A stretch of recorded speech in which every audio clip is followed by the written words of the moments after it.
Budgeting is the key para nga hindi tayo ma-short every month. Huy! Minsan hindi talaga masamang maging kripot. Mahirap naman kasing maging one day millionaire tapos hindi mo pa pala natatabi yung para sa foods and para sa mga bills. Nung akala mo ang laki ng sahod mo pero pag nandyan na yung mga bills, short ka na pala kasi nga hindi mo na budget ng tama. Kaya nga pag dumadating ang income, minimake sure ko talaga na nasa-segregate ko na nga ito sa dapat niyang paglagyan. Huy! Kaya sa mga nangangamusta sa akin, sorry kung hindi ko talaga kayo nare-replyan kasi wala talaga akong ipapautang.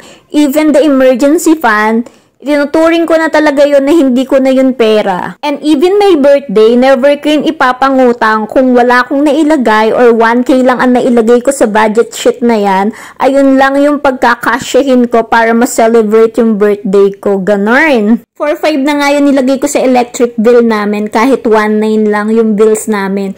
Kasi nga, sa summer, for sure, sobrang laki ng magiging bill namin. Baka umabot pa yan ng 5,000. And yung magiging sobra nga nun, ayun yung magiging cover up nun para sa next bill namin for summer. Para nga hindi kami ma-short. Para po pala sa mga mami and mga misis dyan na mahilig din mag-budget, kung gusto nyo nga po ng ganitong binder na budget sheet, ilalagay ko na nga lang ho ang link sa yellow basket. Ang cute nga ho nito and very useful talaga. Yun lang po. Thank you for watching.